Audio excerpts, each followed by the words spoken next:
Rickstar, how are you, man? Looking Yeah, forward to I'm this. good. Yeah, I'm good. Thanks for having me. Jeez, massive honor. I'd say probably like top three podcasts I've ever listened to. Um, I mean, I was doing some maths the other day and I worked out that I've actually listened to more podcasts in terms of time spent than I have in my 5 years doing engineering. Wow. No, I mean it's nuts, and I this is in the mean, top three. th So well, thank you. That's an honor for me. But that is crazy. But I think it's like many of us, once you start falling down the rabbit hole, all this stuff becomes so compelling. And sure, there's a lot of repetition, and I think that's particularly becoming the case now. Perhaps I'd love to ask you a little bit about that as we go forward. But this thing is so foreign in Bitcoin, and the implications are so broad that you're just like your appetite is insatiable for figuring out ways to contextualize and understand it, and so you end up doing like 20 hours a week in podcasts and reading all the articles and listening to Guy Swan and reading the books. I mean, it's such a deep rabbit hole. So I think we that's all are kind of in the same position that you are in. absolutely nuts. I mean, like I think for me it was first falling down the money rabbit hole, then, well, the investing rabbit hole, then the money rabbit hole, then the gold rabbit hole, and then the Bitcoin one. And then my appetite just got, like you said, so insatiable for knowledge. Um, and then at one point I found myself like, funny enough, inundated with Bitcoin knowledge, like the sort of the technical side of things. And I was just like, I was searching for something else, maybe a bit more like the philosophical side of Bitcoin. Mm-hmm. And that's when I think I found your podcast at first. And I mean, you like to go down that route, and that was amazing for me. Like the sort of Bitcoin fixes this meme kind of comes to mind there. Yeah, I mean, it's definitely I'm obviously not on the more technical side of things, but I certainly appreciate those that are. But, to me, it's where the interest or the curiosity naturally flows, because I often say, like, if something isn't relevant in terms of how it impacts behavior, then how can you say that it's relevant? Basically, when we talk about all these things being changed or fixed or what have you, I mean, they're that way because they're inspiring some sort of different behavior or allowing some sort of different behavior in us. And the phenomenon that draws so much of my attention is the observation that seems to be the case. You look around at Bitcoiners who are on the rabbit hole journey, and I mean, they explicitly say all the time that they've changed their perspective on a lot of things over the course of trying to understand this thing. And then that's obviously led into changes in behavior, which has generated changes in their life and their lifestyle, which has caused changes in their ambitions and their perceptions of progress, and what they see their future as. And so it becomes, one, an all-encompassing change, and two, what seems to be incredibly positive. And so what could be more compelling than trying to understand what it is that can uh, inspire such a change like that, and then you wind up in the deep, because everything prior to this that's generated that kind of a change has been in the realm of the deeply philosophical or theological discussions, or objects or ideas. And so how can we not wind up there if we're really trying to figure out, like, why the hell is this thing so powerful, basically? Yeah, it really hits you at your core. Like it brings you down. You start questioning.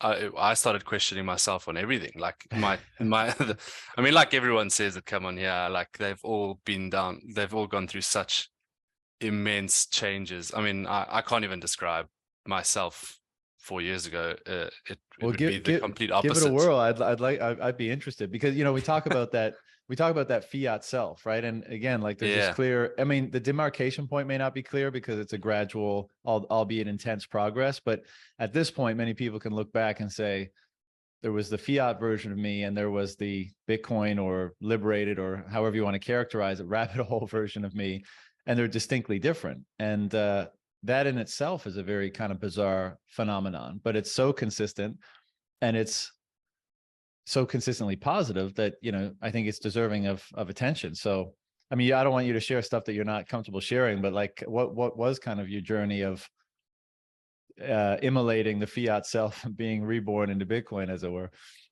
Well, so I mean, I'm actually open to sharing pretty much anything. It's a philosophy I've started to take. Like, so I went down when I first started university. I got diagnosed with depression, and this is it's kind of a long story. I'll make it short, but No, we got effectively time. the doctor, the psychologist couldn't help me work out what my problem was. And she was just like, look, I'll send you to a doctor. He's going to prescribe you some meds. She Mm-hmm. drew me a little diagram of a ship with two islands saying what the meds are going to do. This is escitalopram, or I think that's an SNRI. And effectively, my little boat is not going from one island to the other, so not carrying that sort of signal. Right. And so what the pill is going to do is it's going to give the boat more gas, and it'll get it to the other side, or help it get to the other side. What's an Was that? SNRI, just for clarity? I think it's a SNRI, which is a serotonin non-reuptake inhibitor. I think I Okay. was on that one. Okay. I can't remember now, but so I was like, oh, cool, 19 years old. I definitely feel like I had a problem. I'll give it a go. And then I went to the doctor, and the doctor told me, yeah, take these for like 6 weeks, see how you are, consult with the psychologist, and we'll take it from there. And I was like, okay, cool. I went back 6 weeks time. It really helped me. I'd say in that mindset back then, it really helped me. Right now, I disagree completely. Mm-hmm. What it did was just numb me. So anyway, so I went back to, and I was like, this is really helping. I can cope with class now. I can cope with other factors in my life. No ups and downs, no peaks and troughs. Mm-hmm. And so she said, well, that's good. Like, I mean, don't worry. This pill works like a vitamin. When your body's, used enough of it, it excretes the rest. And, your body's clever enough to deal with it. That was the messaging I got around this. Number one, that your body's just going to excrete it. Number two, it's not, nothing to worry about, and it's just a short time.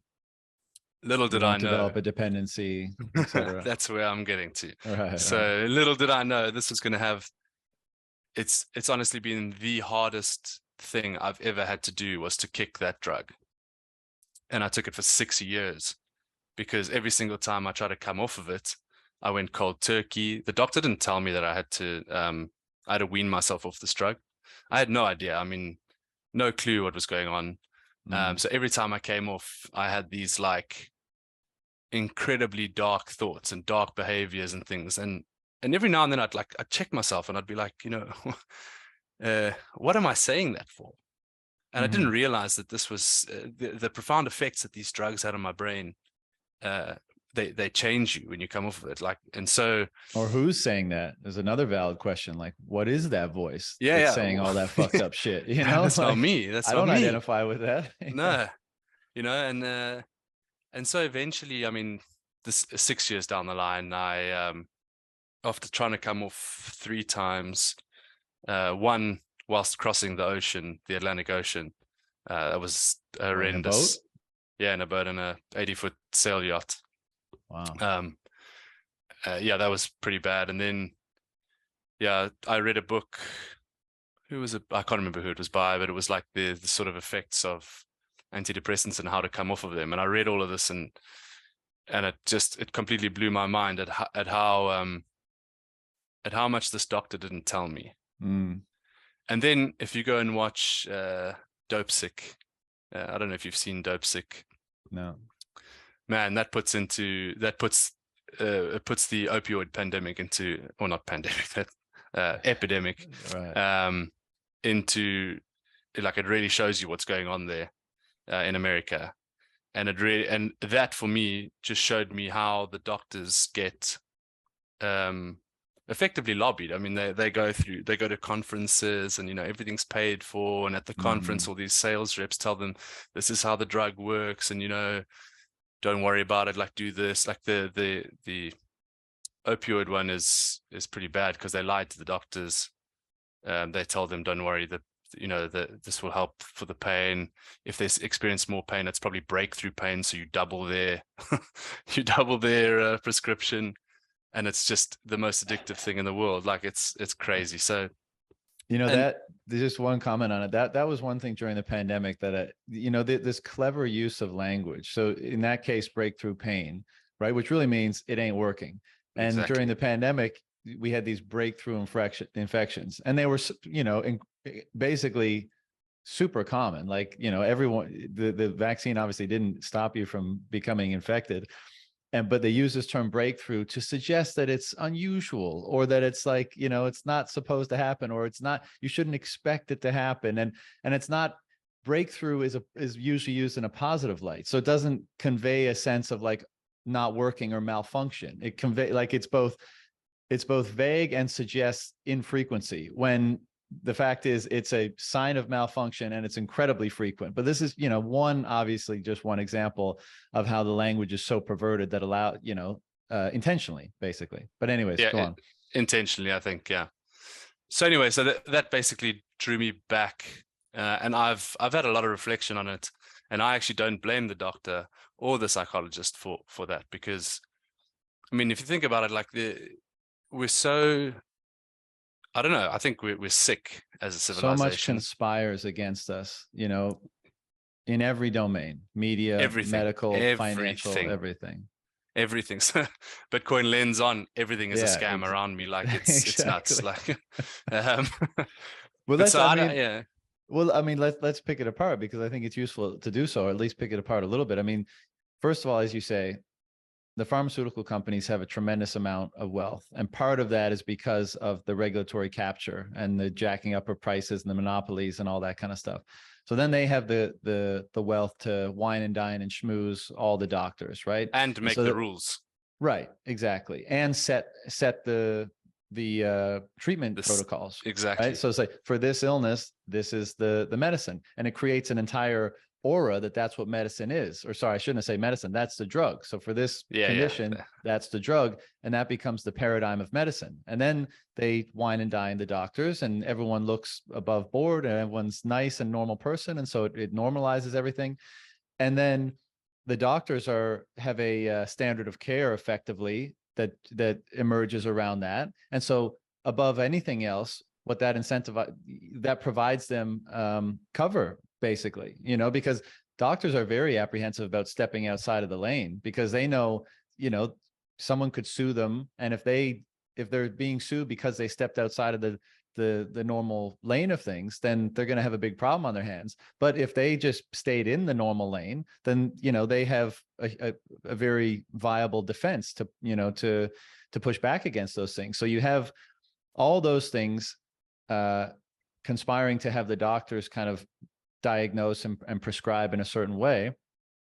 Then you have the fact that doctors are typically have to see too many patients, right? They have to, you know, churn through however many in the course of a day. So they don't have that much time to spend with each individual patient to really analyze, you know, the totality of their life and their health and their physiology and their psychological state, and really assess the person. You know, they zero in on one particular aspect or function or pathology of the person. And so, and, you know, that's made even worse in the socialized medical systems, which, you know, many in the world are at least quasi that. And so you have, and well, so those alone are enough to make it so that the patient is not getting a very high standard of care, and they are not being addressed as a full, you know, symbiotic organism. They're being treated, you know, as a machine almost, and as a very isolated approach to problems occurring in that machine. And no wonder that when you have all those different forces, and I'm sure there are many more, and if there's any you're thinking of, please let me know. But no wonder that the individuals that are subject to that care are having suboptimal outcomes and results, because that's a horrible system of incentives that generate poor treatments, that generate poor interactions. So no wonder people are getting spit out of that system, you know, confused and worse off, and, you know, not knowing where to turn to for help.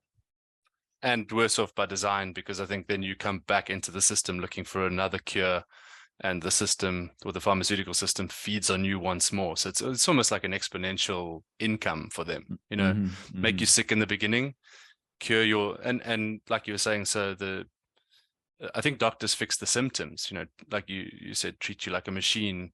Oh, there's, little bit something wrong over here. We'll just fix that. There's a cool drug for that, and it takes it away. But really what's happening is the underlying problem is you're sick. Yeah. You're just sick. And there's so many factors, diet, lifestyle, like even to be thoughts, fair, loneliness, like everything, totally. like And to be everything fair, affects your, yeah. to be fair to the doctors, most people only want the bad symptoms to go away. They don't Yes. want to deal with all that other shit. So when they go into the doctor's office, they say, hey, I have a pain, I have a this, I have a that, make it go away. And the entire incentive structure that the doctors are nestled within is directed at doing that. So we can't put all the blame on the latter. Blame No, does have to exactly. be put on the patients and how they approach their own health. And this is kind of the theme with Bitcoin, is that people are so much taking responsibility back for themselves, like they're taking more individual responsibility, and part of that obviously has to do with health. And it's not just waiting till you get sick and then showing up at the doctor and say, hey, this is wrong with me, fix it, go away, it's disruptive in my life, and I don't want to deal with it. It's like, well, I mean, are you managing all the other aspects of your health? Because obviously it's all connected. Nobody wants to hear, very few people want to do that. So Yeah. again, as much as I do think the pharmaceutical companies, the regulators, the doctors are culpable for a lot, it takes two to tango, basically. Yeah. Well, and responsibility definitely comes into it. Like, and that's one thing that, coming right back to my initial story where I said I speak about everything now, is because instead of just going to a psychologist, paying some money for somebody to listen to you, I kind of believe that depression and things like that, there's an underlying issue, there's trauma in your past, something has triggered a sort of a block in your brain, or an addiction to something, alcoholism and things like that, pretty much stem from trauma. And so I figured, like, okay, the drug didn't work. Well, it did work, but I hated my life. I mean, I was just flat, there was no sadness, there was no happiness, there was nothing. It was just, I was an NPC effectively. Right. And so I just decided, like, okay, I'm going to, instead of internalizing everything, I'll rather externalize it. And regardless of what the feedback is, at least it's feedback. It doesn't matter, right? At the end of the day, it's like, you could listen to me and you could call me an arsehole for going off these drugs, or you could say, no, I really feel your pain, or any kind of response is a response, and it triggers some form of dialogue, which then either you go deeper or not, or it carries you somewhere. And I really think talking about it is just, it's the best form of therapy. Like, just externalize it, put it out there, and see what happens. I think you defang it, first of all, by talking about it like that, because when you keep something so much to yourself, and when you're so afraid of releasing it out into the wild, I mean, it becomes like something that eats you alive from the inside. It's this little ball of fear just grows and grows and grows and grows until it kind of consumes you, and it's like always behind the veil of your eyes, and it's impacting negatively everything you do. Whereas if at a minimum you can just get it out there and talk, then it's not as scary anymore. It's not as mysterious. It's not working its destructive. You're not having a destructive effect beneath the surface. At least if it's going to have a destructive effect, right? It's out up in the surface. And I think what most people find when they do that is, one, people appreciate it. Two, many people can relate, because everyone has some sort of darkness inside that's, that they think shouldn't be there, let's say. And three, I think that's the only way. You mentioned being an NPC as a result of kind of having flat emotions. One of my motivations for doing this when I started, one was I was just incessantly thinking about Bitcoin, and I needed an outlet for it all. But another one was like, who knows if your perspective is optimal, if it's truthful, let's say. And you want to know that, because presumably to engage the world most fruitfully, a truthful perspective is what's required to interface with the truth of the world and then determine a way forward. And I mean, how does one, especially in today, in this day and age with all the social media algorithms influencing everything, like how do you know that the way you're seeing the world and the ideas and the philosophies and the perspectives you have are as truthful as they could be? And for me, one of the answers to that is, well, you can't really know, but one way of gaining more data, to your point, is to putting your perspective out there. Yeah. Right. And seeing what kind of feedback comes back on it, because you're probably some of that feedback is probably going to contain insight onto your blind spots, or on your perspective. Like you did stuff that you didn't know you were representing or conveying or communicating. And, it takes courage to do that for sure, because, oftentimes we shy away from our imperfections.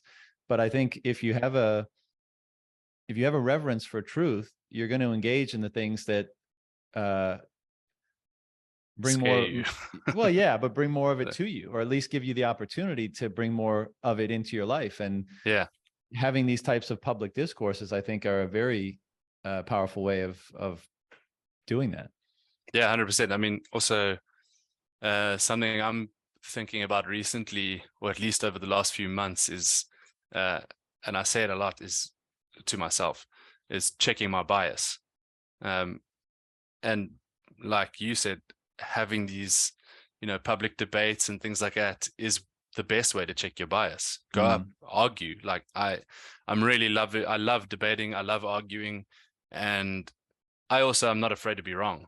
I don't mind it. I'll be pretty stubborn with my argument, because I believe you should be. If you do believe in something, Right. you may as well run with it until someone can prove you wrong. Like, why not, Well, rep it to the fullest. And that's the only way to make sure that if it's defeated, it's validly defeated, let's say, and that you can adopt whatever idea has overcome it or defeated it. I think that's right. And take that defeat with humility and make the change. Like, there's another thing is, like, I feel like change has got such a negative connotation, but thanks to Bitcoin, change is now amazing to me. I think everyone should embrace change. Like, you're going down a certain path, you find something wrong on that path, you must make a change. To keep going down that path is literally the definition of insanity. Like, when something is different, well, something is wrong. So yeah, I mean, take the change with humility, make the change, and move on, and then carry on with your journey. But I agree, but I do think this, because I want to ask you how Bitcoin has influenced this process for you and your experiences. But I do think this is one of the ways in which Bitcoin emboldens people to do that, because it gives them such a greater sense of security and confidence about the future, that you can let go of some of the apprehension you have about the identity or the ideas or whatever you've so far created to interface with the world, to interact with the world, and to get what you want out of it. Bitcoin is basically a mechanism for helping you get more of what you want out of the world. In fact, the best that we've ever had. And so once you begin to understand that and accumulate that, basically accumulate it, I think it permits you that humility, that flexibility, that openness to other ideas and other identities and other philosophies in your perception. Whereas before, you mentioned that, and I don't think anyone listening would argue it, but we live in quite a sick society. We said before how much is conspiring to kind of pervert and distort and steer us. Yeah, exactly. And so you can, from that perspective, again, you can empathize with people that develop a fairly rigid perspective, because all of that is scary and uncertain. And, you want to develop a kind of a shell that allows you to bear all of that. And I think a lot of people probably do it by ignoring it or acting like it's not there. And then you're completely untethered from reality. Then, I mean, and this is the NPC sort of meme, right? Because who are these people that just ignore what's actually happening and develop a persona in relation to a world that's not even there? I mean, that's what's really scary about what's happening today, as far as I can tell. But and so I can appreciate why it's difficult to do. And as you said, why very few people today have that. It's almost like you either have that orientation, you're trying to maintain that persona in relation to like a false world, let's say, or you have an orientation that's most directed towards truth. And if that is your orientation, then humility is just a byproduct. You don't even have to try to be, humble as you're engaging in this search, because you care more about figuring out what the truth of any given matter is than whether or not you seem right or you win the Nice. argument. Yeah. Right. So Yeah, it's just, yeah, it's just a byproduct. that's a really good point. Yeah. Like I would, yeah, I mean, I'd say I'd take the humility, but it probably comes automatically. And really, I'd say I almost don't give a shit what people think about me anymore. And I've said it to quite a lot of people. Yeah. Because Bitcoin, as we've said, takes you down the rabbit holes, and you go down some pretty insane rabbit holes in the search for truth. Mm-hmm. But if you can keep the mindset of checking your bias, you can be led down some completely, stupid rabbit holes. And I believe, again, that's part of the conspiracy. You got to add in those sort of misleading ones to kind of make sure that the guys are catching on to the truth are kind of stopped a little bit or Mm-hmm. slowed down. Mm-hmm. And so, yeah, I mean, at this point, you're right. I don't think I take it I don't need to take it with humility. I do anyway, because I like to assure whoever I'm arguing with that, like, I'm okay to change. Like, I'm not arguing here for the point of making you look like an idiot. I'm arguing for the point because I believe what I believe. And if you believe what you believe, let's argue. Let's have a debate. Like, and the truth wins in the end. Well, at least a portion of that. The truth will come out, and we move on. Like, cool, we've achieved something. Yeah. Well, that's the objective, right? And all the better if it's mutually shared. I mean, those are the really good discussions with two people who genuinely have diverging views on something, but who both also genuinely, them being right is subordinate to finding a greater approximation of the truth. Then those are the really great conversations, because you don't have that adversarial, like, I'm just trying to beat you for some sort of ego, or maintaining my perspective sort of reason. But it's really like, we both want to get to the bottom of something. Let's try to get to the bottom of it. But I think, I guess the point about humility is, like, let's say humility is a virtue. And I'm not saying the Bitcoin rabbit hole negates the responsibility that we all have, let's say, to embody and express virtues in our life. I mean, there's still life is lived everywhere, let's say, and there's always an opportunity to refine those virtues and express them. But it is interesting how, and this is tangentially related to Bitcoin, because I think Bitcoin is a profound truth, but I think potentially one of the powers of truth, and I understand that's a difficult word to nail, concept to nail down, is that if you're, like, primarily oriented towards that, or primarily subordinate to that, let's say, then some of the other virtues, at least it seems, this is just kind of bubbling up as a result of this conversation now, happen by default, right? So how interesting is it that, and this is probably like, something about the hierarchy of values and virtue itself. It's like the one at the top, if you would assume that it would, automatically hierarchically rank, and therefore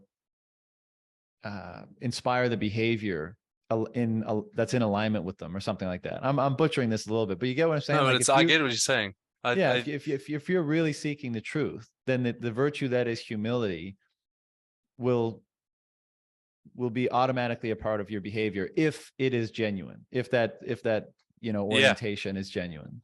Yeah, if you really are seeking for the truth, and you aren't, like you said, being egotistical and arguing for the point of arguing. Yeah, and I think this sort of virtue structure has to come from the top, which is truth. But if you take humans right back to, like, basic principles, we're just a species who wants to, wants to evolve or wants to procreate. But to do that, we need food, and we need shelter, and we need air and light, and these little things. And then once you've got your foundations correct, or once you build that nice foundation, then you have these little sort of extra things that you might need. Like, I mean, right top level, you get a car, it increases your productivity, and you become, you're able to gather more resources or something like that. I'm obviously jumping quite far on the timeline there, but I feel like Bitcoin, by fixing the money, because everything you need to survive, you have to either work for, find luckily, or pay for. And luck, you can basically discount that. To work for something is effectively, you're going to need to be paid for that anyway. And so when you fix the money, you do fix the world. I mean, you fix everything, like, because we can't gather all our resources. I can't be a jack of all trades and be a master of all of them either. Right. Can be a master of one, sell all of that, and gather all my other resources that I need by trading off the master skill. And then you build on top of that and whatever. And so money is the transaction medium. Like, you need it. Like, money makes the world go around. It's there. It has to be there. And so I think if you fix that, it's something I've been thinking about recently, and I'm like, it might sound crazy, but I think Bitcoin literally is Utopia then. Because, I mean, everyone always used to disagree with Utopia and thinking, oh, there is no Utopia and this and that. But if you fix the money, you almost fix everything. Yeah, almost, perhaps. On a long enough timeline, I think. Like, and well, it's also like, what does fix the money mean? Does that imply that this iteration is perfect? Because I think you're right in saying that almost like the quality of the money will determine the degree to which, a market or a society can amply or abundantly or efficiently meet their needs, and then layer on whatever actualization is layered on top of that, like the meaning component of our lives. Because it doesn't seem like we're just DNA propagating machines. Like, it seems like there's another element of us, the one of meaning, of love, of all of these. There's something that separates us from the animals. Perhaps it seems, maybe it seems that way. Yeah, maybe, exactly. But I also think it's the case that I think Bitcoin is a dramatic improvement over any form of money humanity has ever had. But to call it perfect money, we'd have to both know what, we'd have to know perfectly what money is, and we'd have to know, exactly what perfect money would be. Perfect knowledge to call something perfect. Yeah. Right. And so I think it's a dramatic improvement, and those improvements will dramatically improve a lot of the problems that, you and I could probably list out and identify here now, and probably many that we aren't, currently that aware of, or we haven't cast, our attention on quite yet. But I think, human beings we're goalpost moving machines, right? Like, we will always strive for more, and we will always find problems with our current situation. And so I doubt, and again, like, does utopia just mean everything is perfect and nobody has to want for everything and nobody is ever struggling? Because, that almost seems like an NPC sort of environment too, in a sense, because you're like, well, if there's no struggle, if there's no striving, if there's no attempt to move from one less desirable situation to one which is more desirable, which kind of doesn't seem almost possible in a strict utopia, let's say, then are you even conscious?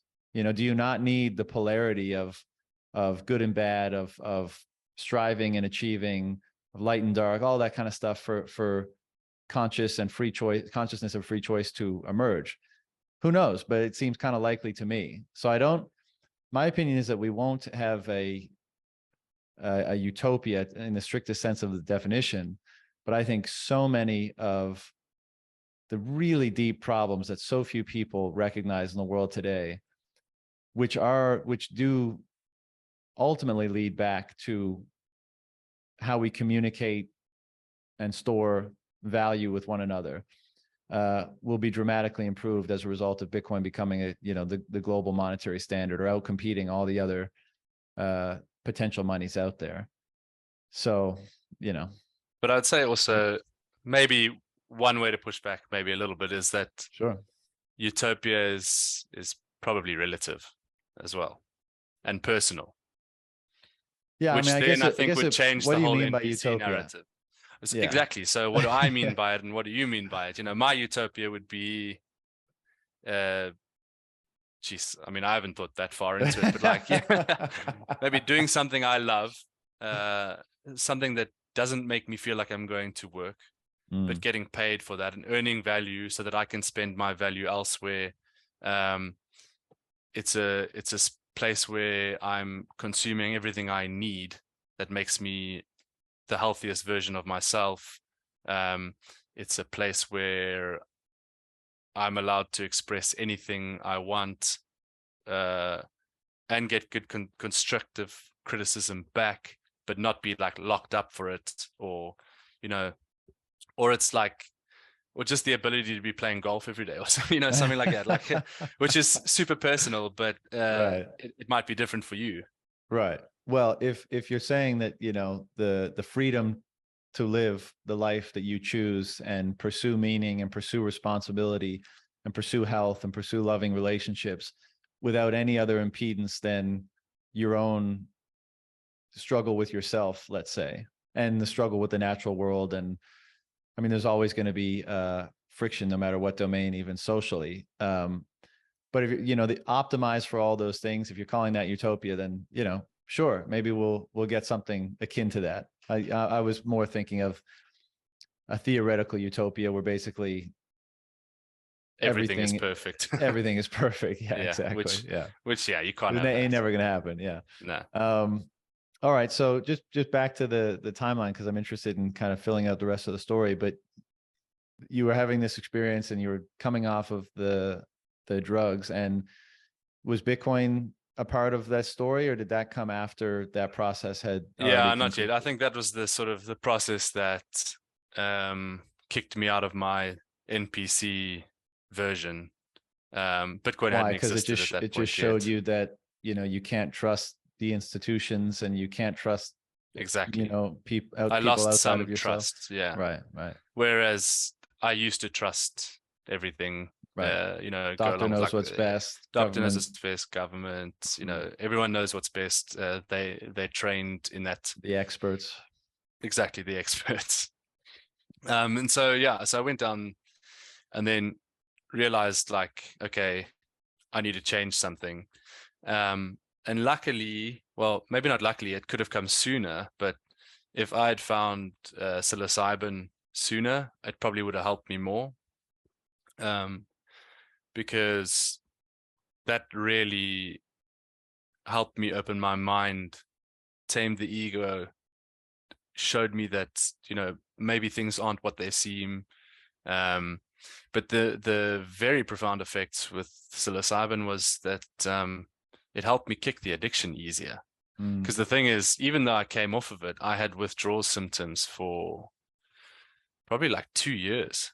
wow. Um, and it's so funny, like the physiological changes you go through. So on the drug, I was I never felt cold.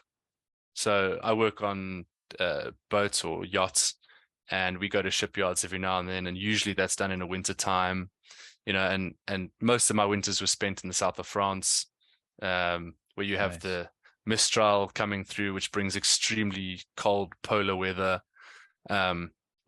And I'm rocking shorts and t-shirts, every day. Like the yard workers are all looking at me like I'm crazy, but I couldn't feel the cold.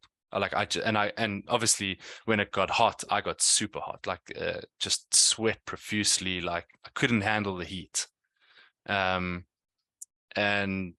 yeah, about 2-3 years later, I'm finally feeling cold again. I'm actually feeling cold tonight, which is, I love it. I love feeling cold. It's it's so weird to say, but like Right. my sort of internal temperature has normalized. Um, and mushrooms, I think, help that, but they also help with the addiction part of it. Like, I don't have any addiction to it anymore. But seeing as though it's one of the hardest things to kick, they're saying once a smoker, always a smoker. You're always drawn to that cigarette, that nicotine, and it always hooks you. So at the same time I gave up mushrooms, I also gave up smoking. Sorry, not mushrooms. Gave up the drugs. Gave up the drugs. I also gave up smoking because the boat I was joining was a non-smoking boat. So I was like, okay, well, I got to do it, and mushrooms have helped me completely kick both of those addictions. No need to take them anymore. Like, I smell a cigarette and I hate it. Like, I don't even want to go near it. It actually irritates me when I breathe in smoke, and so, yeah, so I mean, then, going from there, you're like, okay, well, this pharmaceutical industry has screwed us over, and yet he has a random little plant that helped me fix a lot of things.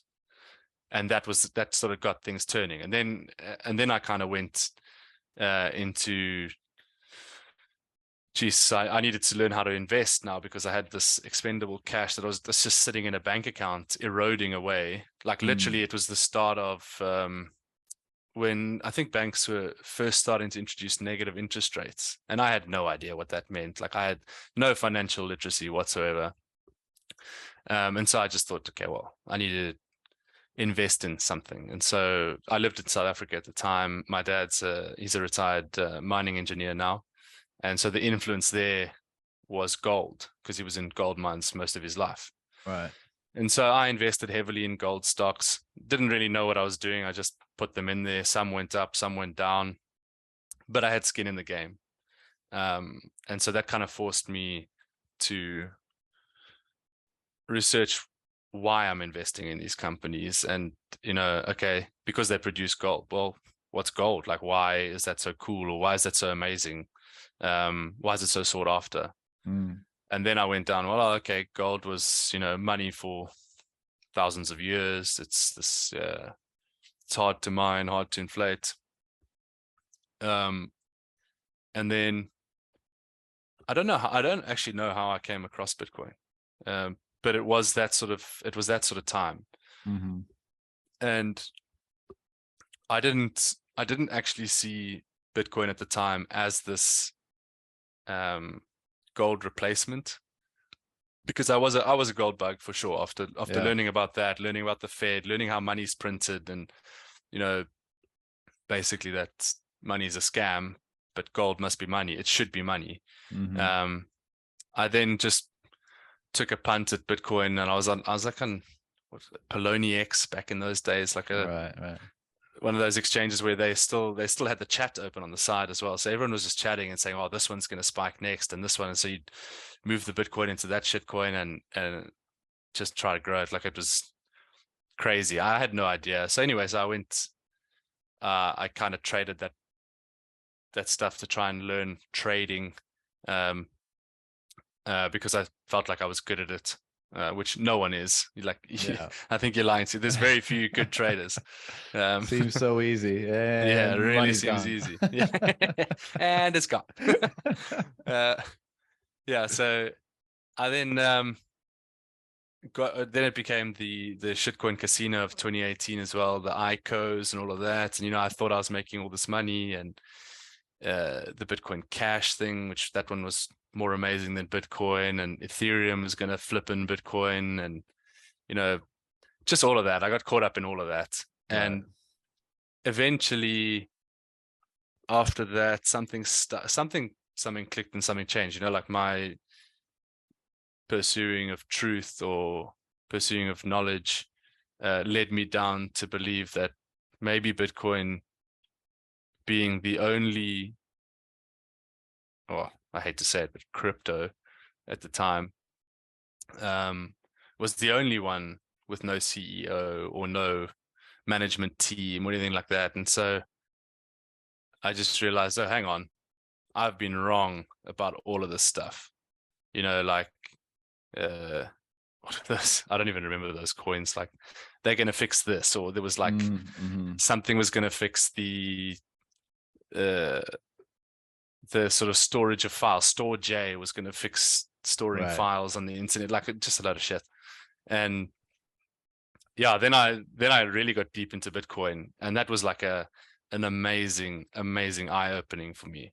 So amazing, in fact, that I felt like I'd gone down another sort of uh, depressive time in my life.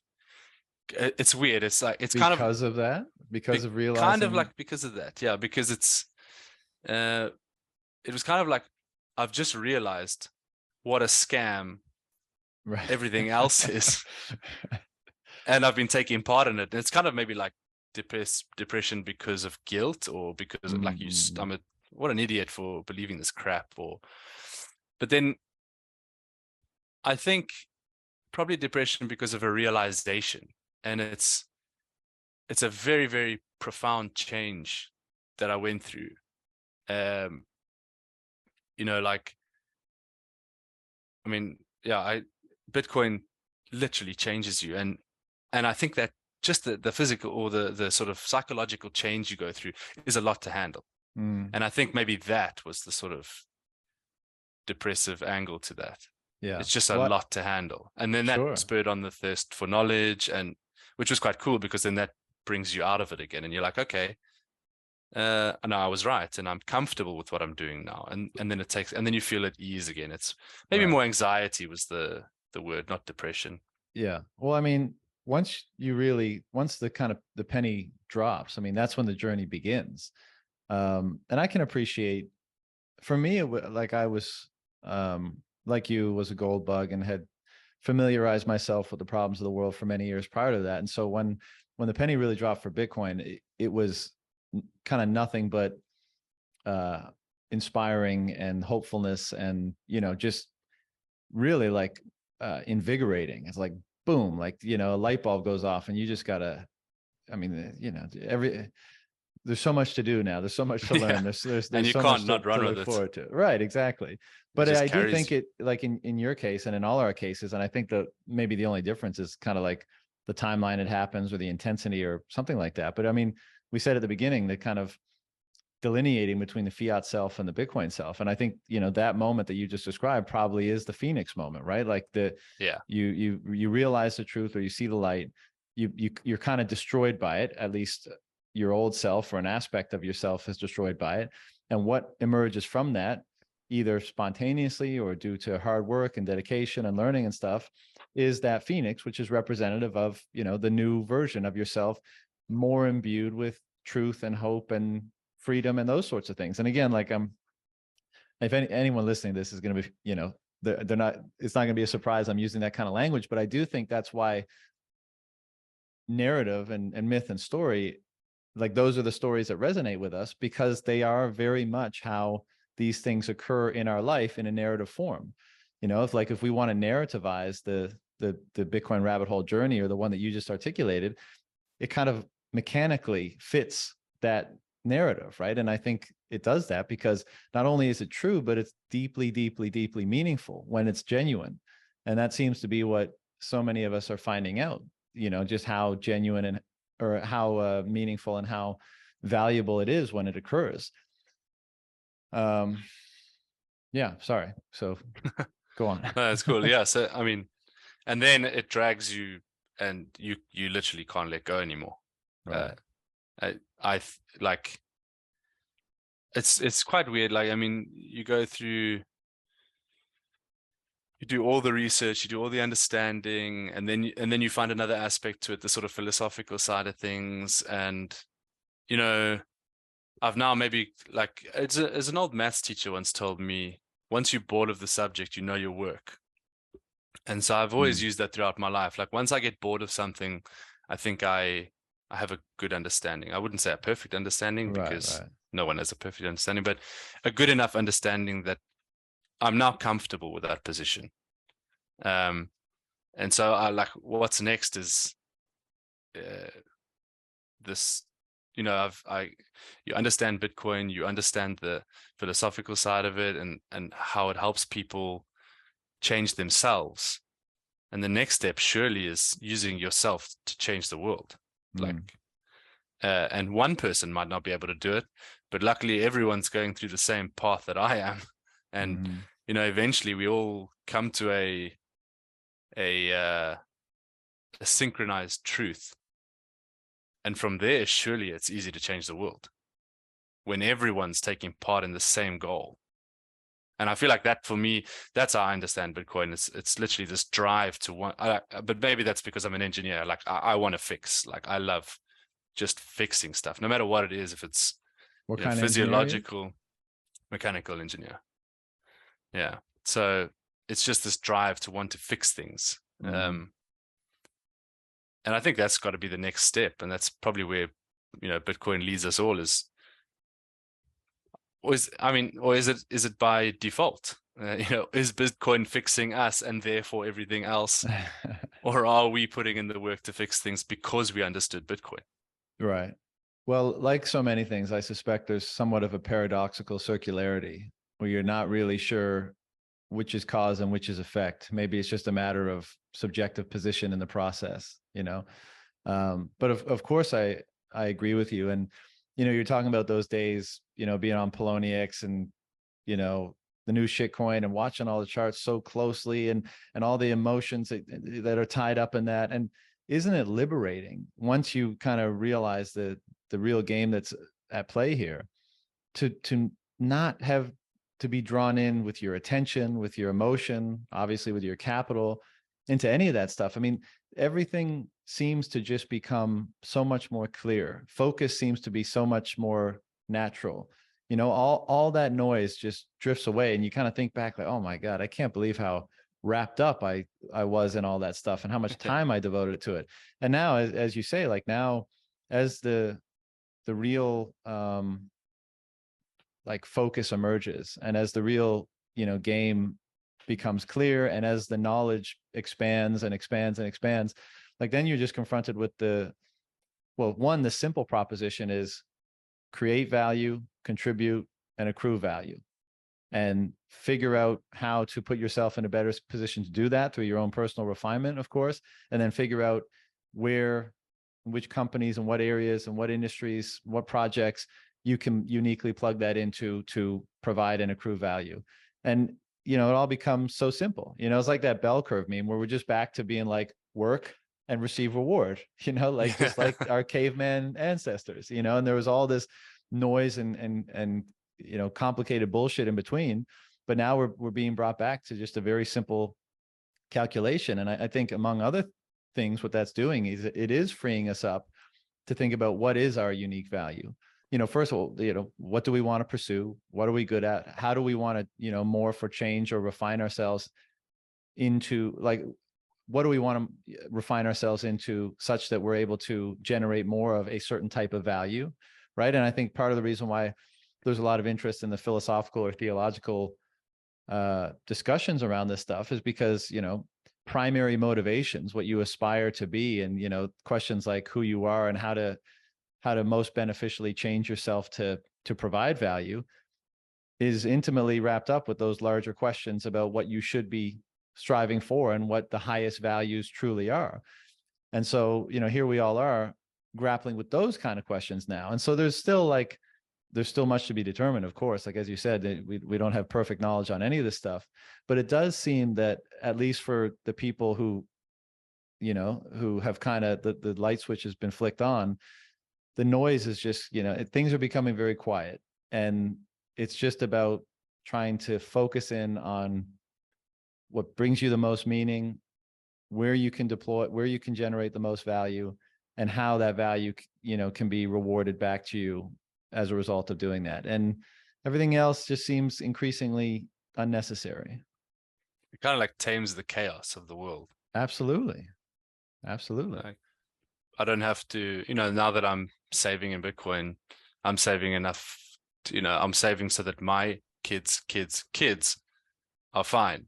Mm-hmm. And therefore we can take everything slowly now. Yeah. Just chill out. Like, What do you want to do? Who do you want to be? Work on that, because we I don't mean, have to go through the rat race anymore. We're out of those guys are scurrying past us, just waving at them. Hey, don't worry. I'm fine with who I am right now. I'm working on something else. right. And what's more liberating than that? To be able to have that type of freedom to make those choices, because we criticize the NPC types all the time, and to a degree, rightfully so, because no matter what your circumstance, you can make the case that nobody uh, is uh, is free of the responsibility for determining their own fate, let's say. But you can appreciate that all the forces that are conspiring against people to, to increase noise in their perception and to distract their focus and to, to make them unhealthy and to keep them on that hamster wheel just day in and day out, and how detrimental and degrading that can be. um, you can appreciate it, but you can also, it's no wonder that it's so liberating when you can, when you can extricate yourself from that, when you don't have to, you don't have to worry about what Jay Powell is doing at the Fed with interest rates, and you don't have to worry about, what the stupid government policy is, within reason. I mean, we're still wrapped up in the fiat world, but we're getting a taste and a semblance for how it could be different.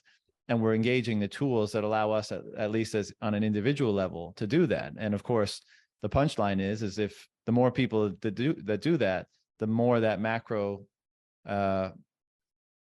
circumstance is starved of its ability to continue imposing its dictates on people, counter to, what's best for them, let's say, and what they would choose to do for themselves.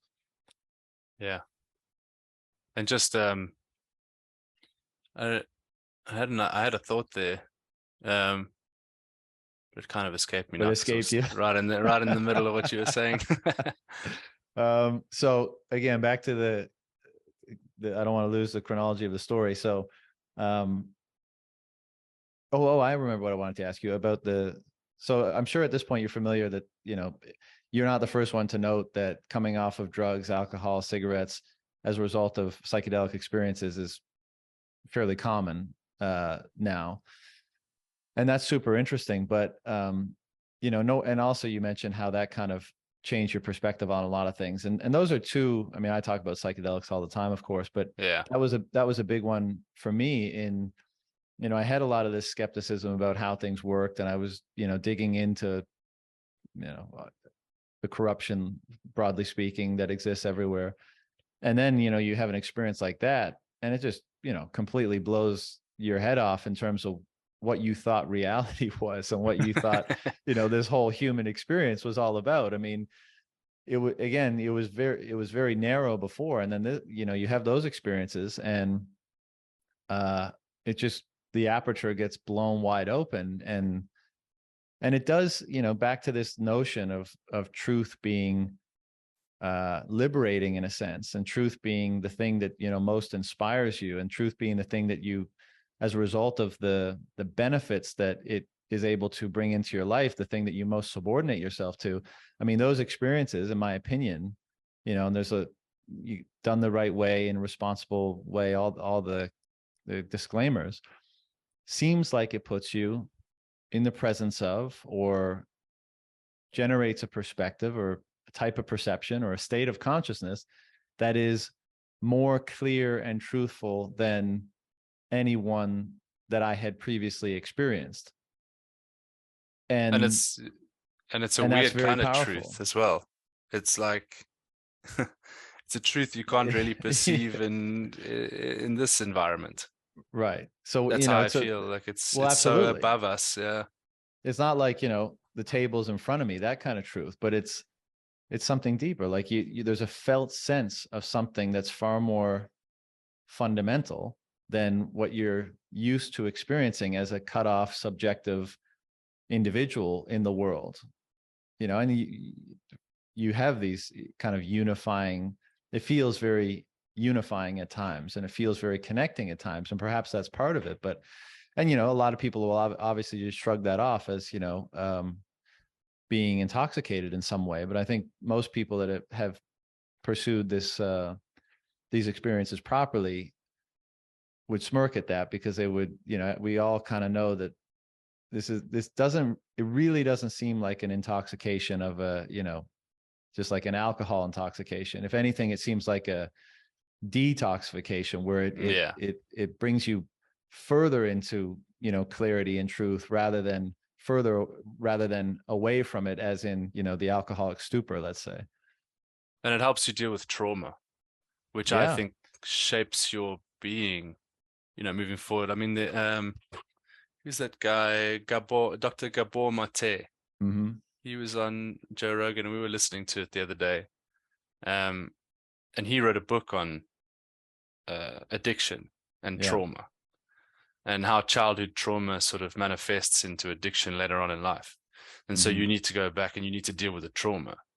And I think, like, when you go through like a really profound mushroom trip, for example, you could lie there and cry, about something. It could be happy crying, it could be sad crying. It doesn't matter. You have this, I think you relive your trauma again, and you deal with it in a much more, in a way higher, like a higher state of consciousness where you're focused on that trauma, and it's kind of like it also tames the ego, but it gives you huge amounts of empathy towards that trauma. It's kind of like forgiving whatever happened to you, to the entity or person or thing, whatever caused that trauma in the beginning. It kind of gives you the ability to forgive. I want to move on now. I'm done with that trauma. Like, I want to deal with it. I want to move on. I don't want to think about it again. Well, not think about it again, but I think, I mean, yeah. and also disclaimer, these are ineffable experiences, so words always fall short, obviously. But Yeah. I think part of its power, you talked earlier about, wanting to be aware of your biases, right? Within the pursuit of truth is that, right? Because biases are some unknown distortion of your perception that leads to a distorted perception of what is, let's say.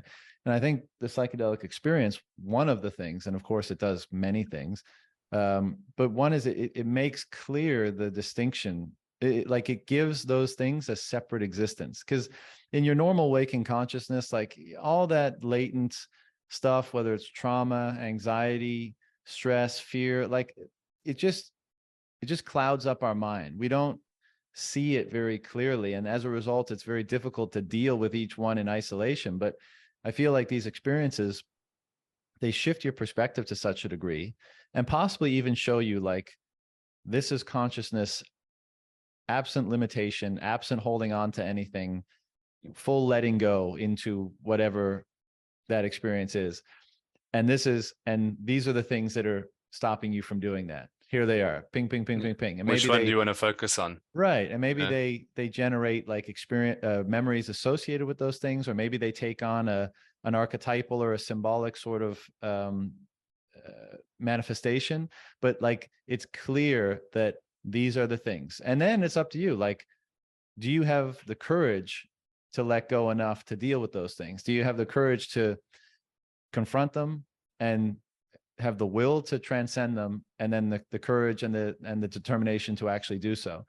And the process seems to be one of, like, ultimately letting them go. Now, whether you do that through empathy or forgiveness or what have you, perhaps there's many methods, but the punchline seems to be you have to let go of them.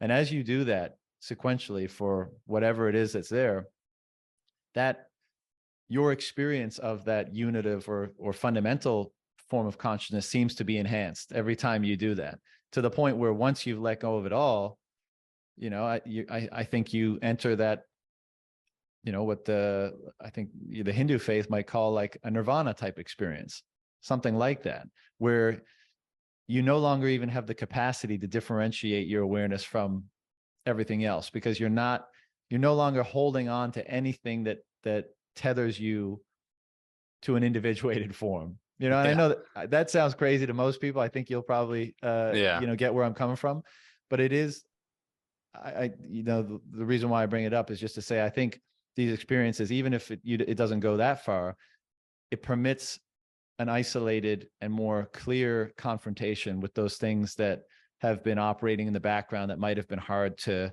bring to the fore to deal with.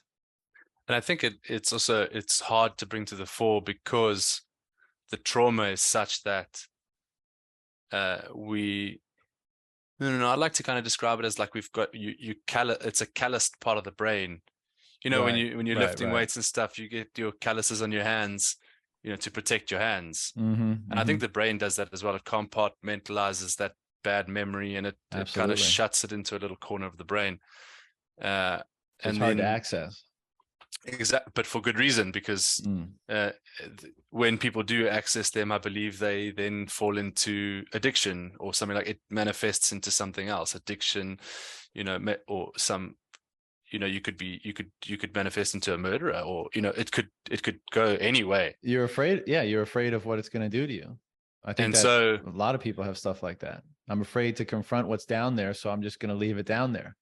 yeah, lock it up. I don't want to deal with Mm-hmm. that. Mm-hmm.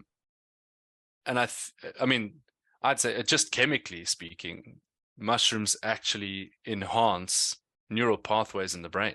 Right. Like, have you seen an image of Yep. a brain? I mean, I'm sure you have, but I'll just describe it.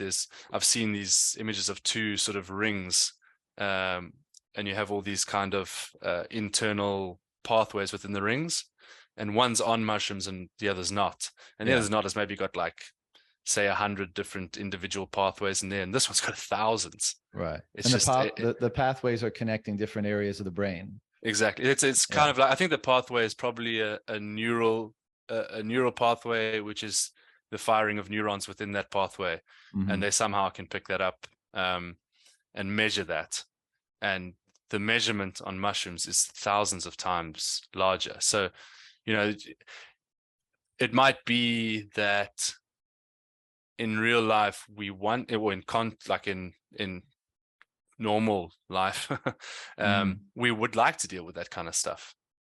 But the scar tissue in your brain could be so strong that, Right. you know, some people need to be hypnotized to go into those kinds of thoughts and things, you know, like, you know, really bad childhood trauma where like kids get abused and things. They don't want to go deal with that again. Like that, like imagine Totally. being a kid for 15 years getting abused by your dad, and as an adult you've just found your life now, and you're coping with life. Like, why would you want to go back down there, you know? Totally. And I Yeah. think it's maybe not even for a want, it's just you cannot. Your mind just physically does not let you go down there, because you'll probably decouple. It's protecting you. Yeah. It's protecting you. And I think then the mushrooms has like two kind of two working parts to it, where one is, okay, let's fire up your neurons, let's find some new pathways, let's find the hidden entrance to that room which you've closed up everywhere else, but don't worry, we'll find it. And then the other one is like, okay, now, well, you know, it's the spiritual beings as well in there that are teaching you lessons. Like, Mm. again, that sounds super crazy, but there is someone there teaching you lessons. Uh-huh. And maybe that someone is your internal self, Right. the good self that wants to come out and say, hey, I'm still here, let's deal with that. Mm-hmm. And then you have the access to it and the ability to deal with it. And it, I mean, again, like you said, it's there's no way to describe these with words. It's Yeah. yeah. You know, I had a conversation in 2018 with Dr. Bill Richards, and he was the last actually to, you know, in the early 70s, before everything got shut down with the psychedelic studies in academia. Basically, he was the last to perform like tests or, you know, experiments with it, I think in the University of Maryland perhaps.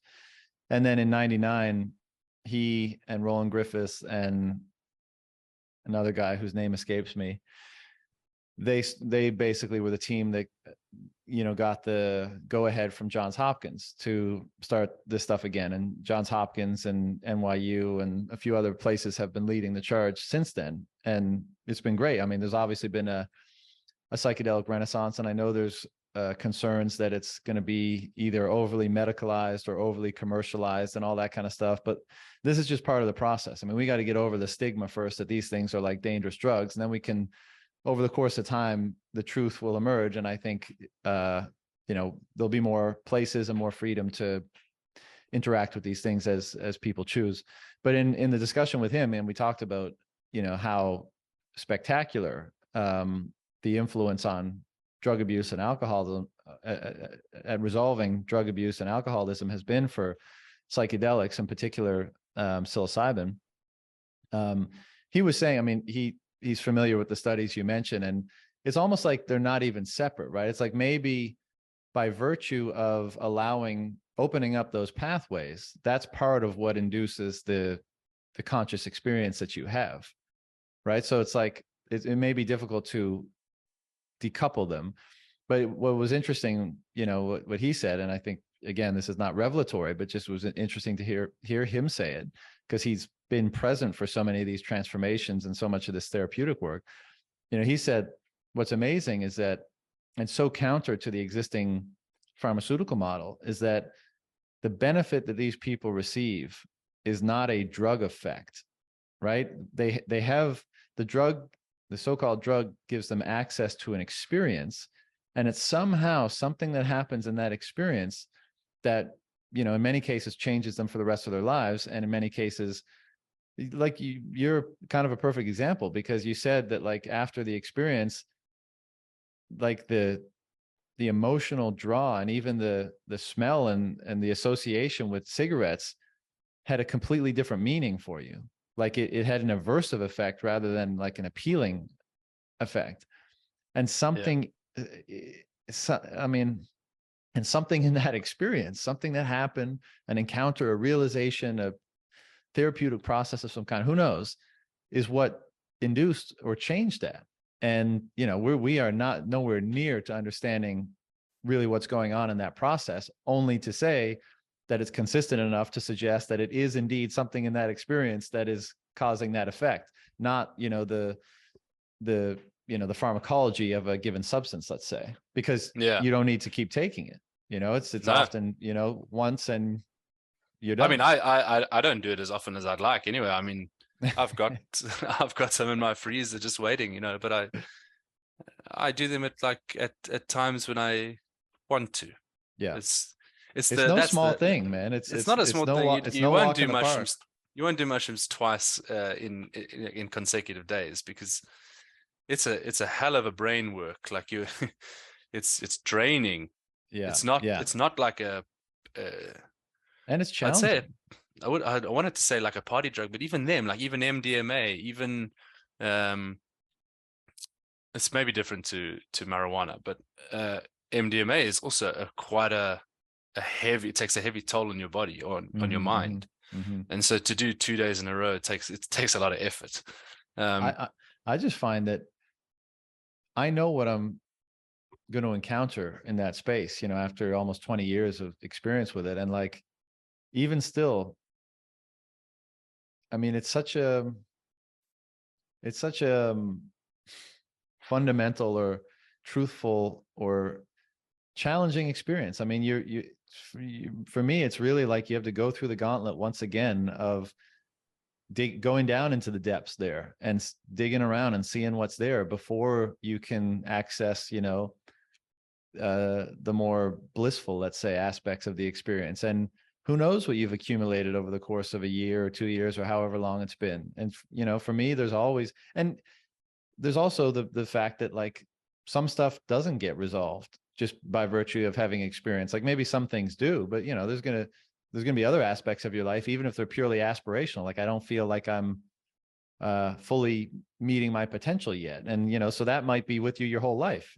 Presumably it will be, right? And so there's always going to be things that you need to recapitulate and confront in those experiences. And some of them can be rather challenging because, as we said before, you rely on different aspects of your perception and your personality to solidify enough to see you through the world. And then you go into these things and you kind of put them all back on the table and say, like, are they all legit?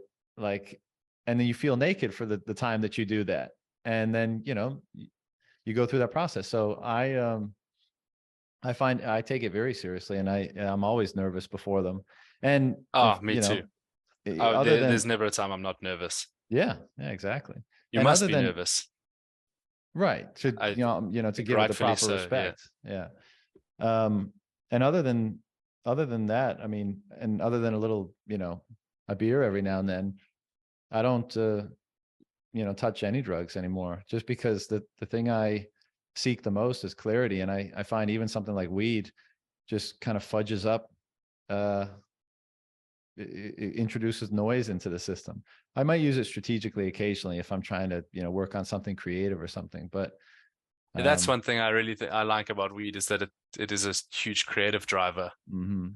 I heard I heard a story once about the blues down in like New Orleans, that area, and how much they used to smoke weed down there, Mm. and the quality of music that came out, and then the Yeah. war on drugs came along, and it just killed the industry. I mean, maybe not killed it completely, but definitely suppressed it quite a lot.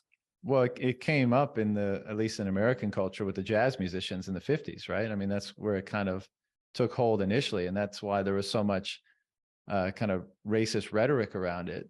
Because Yeah. it was I believe it was like the Spanish and the black jazz musicians who were, uh, smoking it as part of their process, let's say. And um, it was what's the word?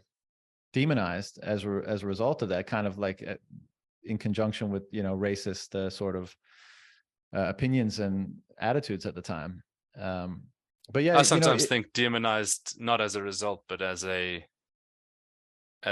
goal to demonize that, to then demonize those people, to yeah, lock them yeah. up.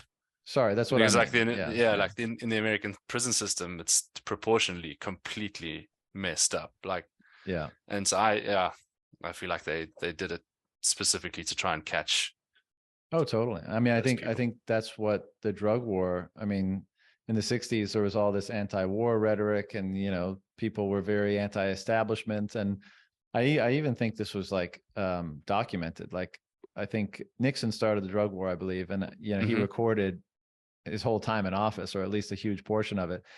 And I think, it came to light that the drug war was just, how do we, sweep up all those, mischief makers, all those counter establishment people. Like, we need a reason to vilify or get rid of them. And it's like, well, there's a high correlation between, recreational drug use and these people that are, pointing out the corruption in the system and have Yeah, anti-establishment attitudes. So, well, if we criminalize the drugs, we can criminalize them, and so, problem solved. yeah, And the drug war over the last 50 years has been the result, and it's been such a blight on humanity, and so fucking disruptive in massively. so many people's lives, and just absolutely atrocious. And history will not be kind to it, in my opinion. But and hopefully we're starting to poke our head out of it a little bit. I think we won't really do that until Bitcoin has resolved a lot of the other issues in the world. But at least, the free flow of information from the internet perhaps has demystified a lot of this stuff, and it made it easier to counter misinformation about drugs, and made it easier to showcase how damaging the war on drugs has been. And those things taken together have started to change opinions on it. But just another example of the horrendous injustices that have been able to be carried out because of such a massive imbalance in power, between the state and the people, largely, well, certainly amplified and exacerbated by, the fiat money system and the government control of money. Yeah. Well, I mean, I go even deeper. I don't believe the government runs the world. I think there's people that own the government. I mean, Well, look at the morons in government. there sure, sure. there's no way these guys are smart enough to do what they do. Uh, Right. Well, and whoever whoever makes it those is, yes, decisions, exactly. that Yeah. dynamic still empowers them tremendously. Yeah. Yeah. No, I But mean, I think it's a good thing that the tide's starting to change a little bit. I do it's weird because you see it on Netflix now. There's a lot of this Michael Graham Pollan, Hancock stuff, Graham Michael Hancock's an Ponce, amazing yeah, one, and yeah, there's that other cartoon one where the guy's going through this. It's a weird series. He just has these like kind of profound moments, and he just talks, and I guess they built a cartoon on top of that. I don't know, I haven't seen but I it. feel like it's not mainstream for no reason. You know, I'm trying to, so me and my fiance, we're trying to believe that maybe Netflix are good, and they're trying to help us or help people understand it and push the narrative. But I mean, I remain a skeptic on that one. I think Hollywood and media in general is so controlled that that narrative's coming out on purpose. And I mean, if you look around, like you've seen, lots of companies are starting to form around psilocybin. They exist already. That, the psilocybin stock is the next big thing. Mm. They're already in place. And what's the best way to do it? Like, you get your companies in place first, and then you drive the narrative. Mm-hmm. And people are like, oh, okay. And then you demystify it for everyone. You get them all comfortable with it, or you take away the stigma that these are drugs and that they're bad, and you slowly incept it into people's minds, and then eventually, oh, okay, don't worry, it's free to use now, but you can buy it where you've got to get a license for it, or something like that. Mm-hmm. And so I think it's on purpose that this is all coming to light now, but like you said, I think they underestimate it, because I think the changes that people will get are so profound that it'll go over and above what they're trying to stop, or whatever their agenda is behind this. It's like Joe Rogan always says, he's like, the world should have a mushroom day. If the world had one day where everyone just took mushrooms, everything would just chill out.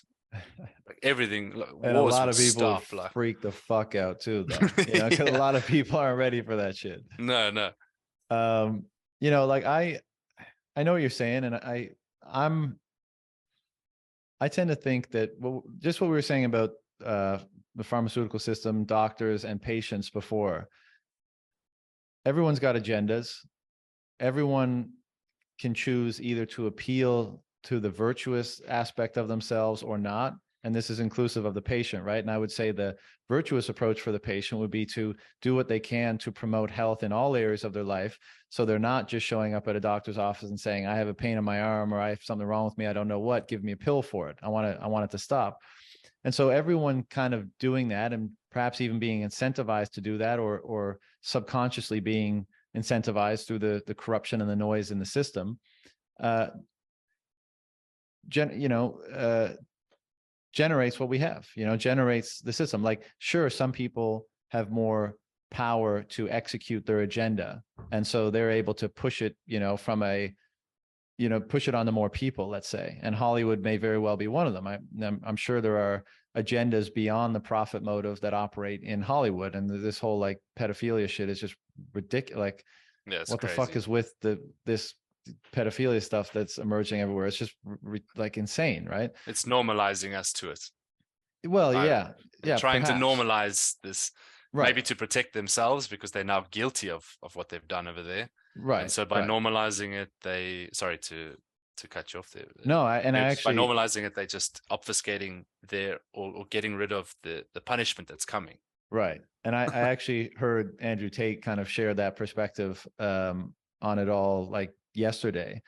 And I'd never really consider, because I was always like, what could possibly be the motivation for this absolutely sick behavior, and it being represented, so blatantly in so many cases. And that, that one kind of makes sense. It's like, well, we put it out there, and, so we're absolved of the karmic consequences or whatever, sort of thing. Yeah, because it's normal now. Yeah. Right. It makes some sense. But my point is just that, like, that that exists clearly. But I do also still think there are many directors and film producers and cinematographers and all that kind of stuff that operate in so-called Hollywood, or that produce movies and that create content that have nothing to do with any of that. But they still are at least somehow influenced by the incentive structure or a broader agenda or that kind of stuff. So, it's who knows, like, what conspiracies exist, what agendas, what peoples, whatever. But what gives me another sense of liberation, because like when I was younger, I was very much into all possible conspiracies, and I think many are valid, and over the course of history, many will come to light, like false flag attacks, and the like.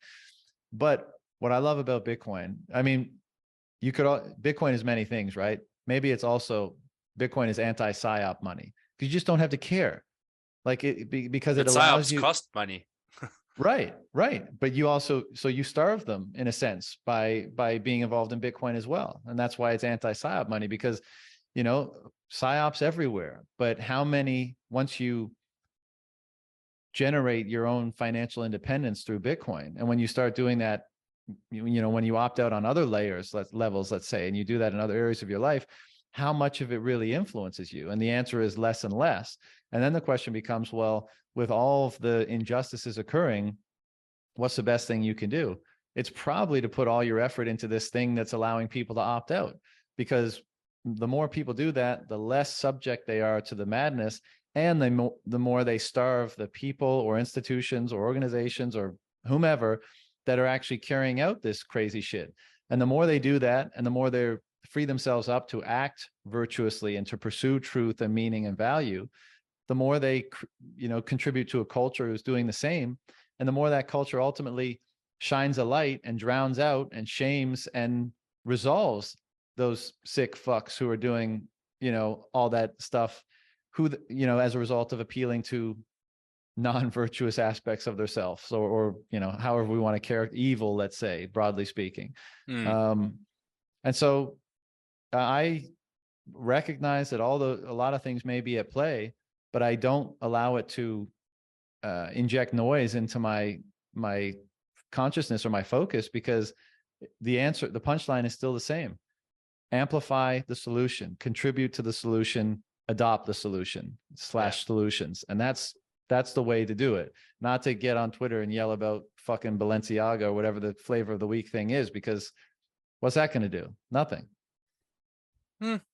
Yeah, I do kind of agree with that, but I also think I do think that has when people are yelling about something, it generates noise. Attention. For sure. Yeah. It generates attention, but then out of that noise comes a collective signal, which I think Bitcoin does for us as well. It like we're a minority now. I mean, Bitcoin is, but we're growing and we're getting pretty strong. Definitely minority. Definitely a minority. I mean, it's hard for people to even grasp what Bitcoin can do. Like, it's funny internet money. Right. But as it grows, as people become I mean, we're a collective species. Like, we share knowledge. I don't have to understand everything. And this is something I've been doing as well, is like, I trust people's opinions. You have to. You could not, but it makes your job a lot harder to try and figure out the truth. I trust until the trust is broken. Yeah. And so, once you've built up your community of trusters or trusteds, that grows stronger and stronger and stronger, and they feed off each other, and you develop that big signal. And I think as Bitcoin grows into that, it's just a huge, because it's not just a country anymore. It's not a specific religion. It's not a society of race. It's everyone. Everyone gets involved in this, and everyone starts to see the truth, and that generates this power. Like you were saying, I'd say it forcefully takes that power away, because people want the truth of from those evil people that we were talking about. Not just starves them. I think it wants answers. Eventually, we come out of the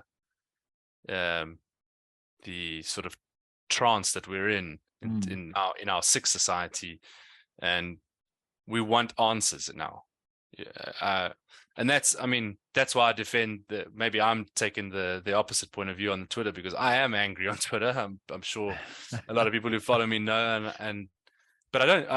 Okay, I am kind of angry in real life, but Twitter's kind of the outlet. Yeah. And I think that shouting and screaming about it as a collective eventually forms an idea, and then we can run with that idea. Yeah. But maybe one or two people here and there, like, that's just noise. It's not a big enough sample size to kind of. Perhaps I should rephrase it and say, I think it's good to recognize it and maybe even say your piece about it, just to be careful with how much emotion you allow it to draw Yeah. from you. And because you make a great point, and I appreciate that there is like so this, whatever this whole Bitcoin phenomenon is, like it is converging on, or uh like an ethic is emerging from it. And that ethic, you wouldn't be able to, that wouldn't be apparent if it wasn't juxtaposed to the things that it was critical of, right? So like, and now, not many people are going to need the ethic of like being against pedophilia to emerge, but you know what I'm saying? Like as we reconstitute our values and what society should look like and our philosophies and all these ideas, they're expressed through how people express themselves in a market, but also how people express themselves and how they communicate on a platform like Twitter. And so I appreciate that people call out things, because it makes the ethic apparent and obvious.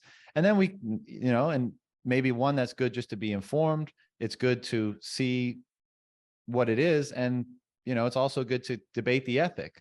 Now, again, like in this particular case, it's not really necessary to debate it, but in certain cases, we might say, like, what is the ethical or principle line here? Because what we're doing is, like, collectively is reconstituting all of that kind of stuff on a more fundamental or more truthful basis. And so I really appreciate that process. And people do have to be vocal for that to take place. So I think it's better just to say, be cognizant of how much emotion or attention you're delegating to these issues, and make sure you're doing it in a way that you're conscious of and you agree with and you find productive towards your highest ends, let's say. Maybe that's a better way to put it. Yeah, I agree. Like there's an end goal to Mm-hmm. your small amount of noise, to try and make the world a better place effectively. I Mm-hmm. mean, that's the toxic maximalists, they're all shouting and screaming, but for good reason. I mean, I'm on that side of the argument. I believe that toxic maximalism is good inherently, because we do call out scams. The FTX thing recently, I told a bunch of my friends, get your money out, and this was the signal within the noise thing. Like, I had no idea about FTX. I wasn't following it at all, but I've curated my Twitter such that I have like my little circle of trust. Like, I've not circle of trust, but I built that community of trust that I go into to get signal from the noise. And things started to come to light about FTX and stuff, and it something started to click, and I just said, guys, I think there's something wrong with this FTX thing. You might want to just pull out and just take a break from it for a while. Why did they have their shit there in the first place? Shouldn't you have told them ages ago? Not Oh your keys, man, not your coins. I do. But people need to learn their lessons, like me, Well, like everyone yeah. else. Everyone has to go through the lesson, no matter how much we tell them. It just seems like people have to learn the lesson the hard way, and they did, unfortunately. But yeah, I mean, that signal came from there, like, and I don't know how, I don't know why. I mean, it just did. And yeah, the toxic maximalists kind of helped a lot of people out. I mean, Corey Clifton's got a lot of thank yous. He's been killing for it. what he's done. I mean, amazing. I like he's admitted quite a few times that, like, he wasn't very much liked by many people in the beginning, and I was one of those guys. I thought, who is this guy, making all this noise on Twitter? And the more I listened, it started to develop into signal. And then I thought, geez, what an amazing human being. Like, what a change, a huge change I've seen. Well, my perspective of him has changed massively. But yeah, as long as the end goal of what you're ranting about, whether it's on Twitter or in real life, I mean, as long as the end goal is inherently good or truthful, then I think you're pretty aspiring safe. to be, or at least aspiring to be. Yeah, it's I agree. And I mean, we're in interesting times, right? Because whatever you think of Elon Musk, that platform is probably going to be more receptive to more types of speech than it has been over the last however many years. And, so when all those so-called controversial opinions, which are not really controversial, they're just non-establishment, non-status quo sort of rhetoric, when that's kind of permitted again, and the marketplace for ideas is a little bit more free and open, combined with the emerging phenomenon of Bitcoin, and I mean, who knows what's going to happen? But we live in such phenomenally interesting times. I mean, Yeah. I feel like our time is going to be the fight for Bitcoin.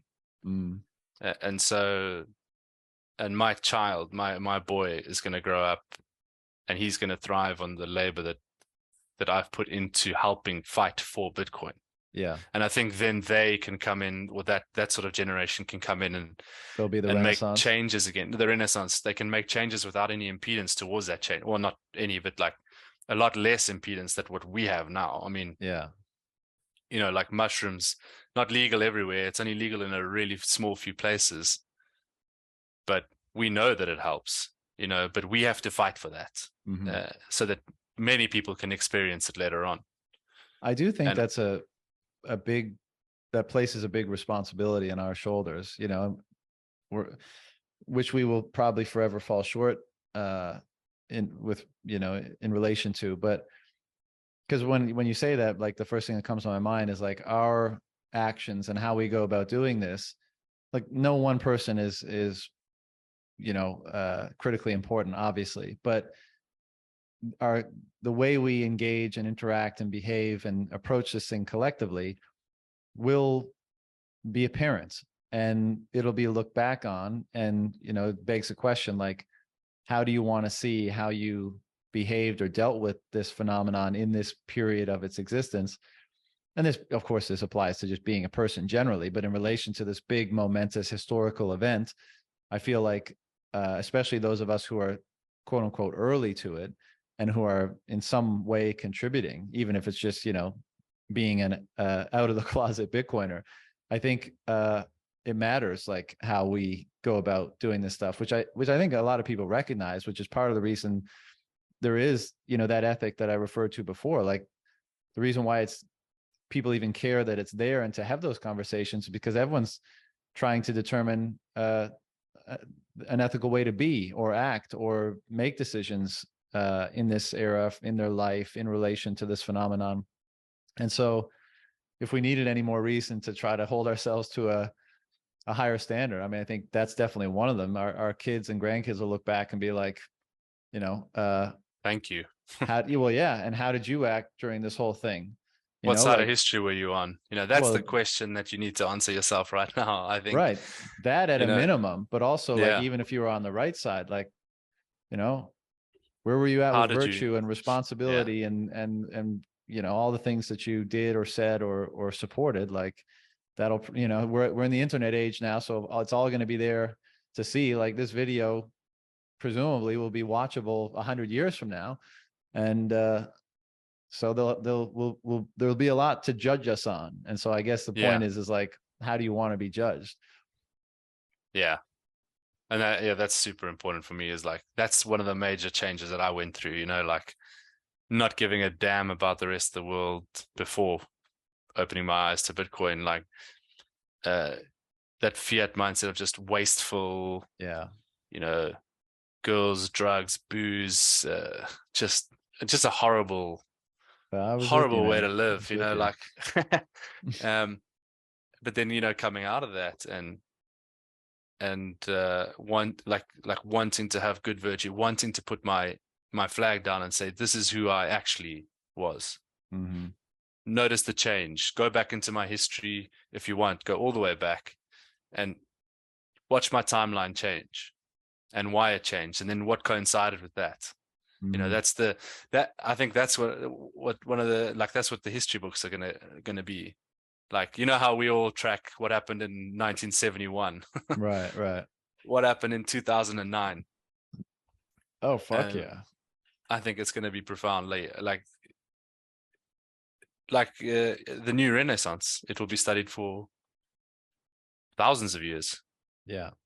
And If Bitcoin goes that far, right. And should do. again, if this is successful and if this continues the way it's been going, I mean, a renaissance that there is no precedent for. I mean, obviously we're using the so-called first renaissance as kind of like an analogy or a way to contextualize it, but the substrate or the components are there to do something that's just, again, has no precedent, you know, something that's happening simultaneously on a global level with a mechanism or a tool or money that is, you know, orders of magnitude more superior than anything humans have ever had, combined with, you know, the other technological prowess that we've developed over the intervening, you know, several hundred years. You know, all bets are off basically. And Yeah, I think that makes it all the more important that we are very considerate with how we act and how we approach this stuff, because all of that is, there's a lot of hope wrapped up in that and possibility, but there's also a lot of chaos. And yeah. it's probably going to matter how we show up and face that chaos. How we organize that chaos. Yeah. Yeah, exactly. Yeah, harness it basically. Oh, and harness it, yeah. Mm-hmm. Well, that's deep. I didn't think this was where this conversation was going to go tonight, to be fair. I had no idea, but I never do. So yeah, that's great. Was there, you know, anything you wanted to hit or anything, you know, what you had in your mind to discuss? Did you want to touch that before we shut it down? Or yeah, I just I wanted to give a little shout out to my South African Bitcoin group. I just joined this group on Signal once. I don't even remember how I got invited into it. But the sort of debates and chats that we had on there, you know, a lot of people say like on Bitcoin Twitter has helped them out, like it's kept you sane in this environment. Like I like to thank those guys, because the sort of collection of knowledge, whether it's, you know, somebody looking at the financial system, or we've even got some devs in there like Crypto Convert, which is the South African company that's started the I don't know if you know the Pick and Pay chain.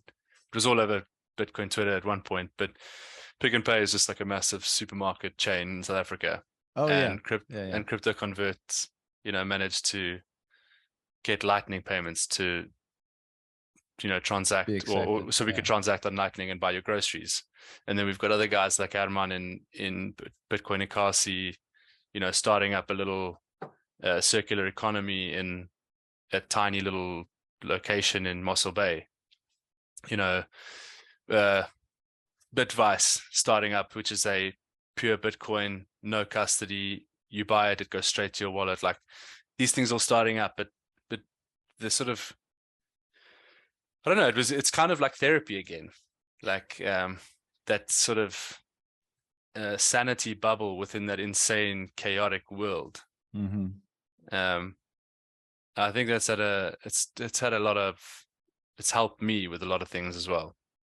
Yeah, well, man, it's feels amazing to connect with people, develop genuine relationships with people with whom you're so aligned in terms of values, and you're so aligned in terms of the interests, you know, that those values are directing you towards. And so, yeah, and also the unifying kind of the gravity of being on a shared mission. Like that's the really thing. Yeah. Has there ever been like a bigger shared mission than this one? And it's happening to all colors, creeds, everything all over the world simultaneously. And it's just, and it's also, we've never had that before. Yeah, exactly. And I mean, like all these, you know, the Signal groups, the Twitter groups, the Telegram channels, all this stuff. It's like revolutionary cafes everywhere. You know, you think of like revolutionary France, and you know, they were getting together in the cafe to hatch their plans or whatever, and talk about philosophy and how to reconstitute things. I mean, this is happening like on all these digital platforms all over the place, with people that are not only, you know, motivated and all that kind of stuff, but as this conversation has revealed, have been kind of woken up, like invigorated with hope and possibility and potential and responsibility and dedication and courage, like a genuine, I mean, the Renaissance, if anything, is an internal individual Renaissance that's being shared and amplified through interactions with one another who a similar phenomenon is happening to. And there, I mean, what's more satisfying than that? I mean, the whole reason why I do this, you know, and why so many of us interact, you know, online or on Twitter or in these groups is because there's so much alignment, there's so much shared interest, there's so much we can and desire to learn from one another. And those the quality of and the degree of genuineness or whatever that word is of those relationships is so rare, you know, because we've come up in the fiat world where, yes, you know, you have loving relationships and great friends and all that kind of stuff, but to be so dialed in, you know, to be so on the same page, to be so, you know, moving in the same direction, at least from my perspective, has been a very rare thing. As much as I've appreciated, you know, so many of the relationships I've had in my life, and that they're just so common now. Like I've said it many times before on the podcast, but like I'll meet someone at a conference, you know, they'll come up, they'll say hi or whatever, and you know, within 5 minutes we'll realize that we're basically best friends. You know, like Yeah.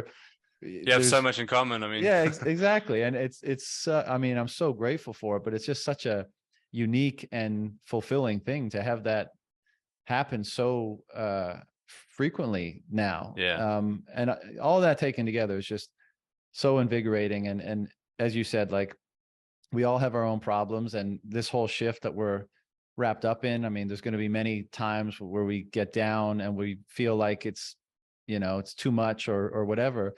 And just knowing that there's so many people that we can share that with, or who can help us out with that, or who we can lend our experiences and our insights and wisdom to, all that taken together just makes it so easy, so much easier. And so, yeah, of course it's therapeutic, but it's just another resource that you can leverage to try to move toward the things that are most valuable and meaningful. And it's, again, I just, gratitude is the feeling that most often prevails for me. me too. Yeah. I'm so thankful that I became a Bitcoiner. I mean, I'm just so happy about it. Like it's the best thing that could have happened to me. Yeah. Isn't that wild? And I suppose, I mean, a lot of people say the same thing. It sounds probably cliched now, but it literally is. Yeah. Well, I mean, Changes all your the perspective. Bitcoiners will just be nodding in agreement, and all the Yeah, people, all the me normies too. will, you know, be thinking we're insane, but you know, hey ho, what else is new? They'll get there. They'll buy it at the price they deserve. Yeah.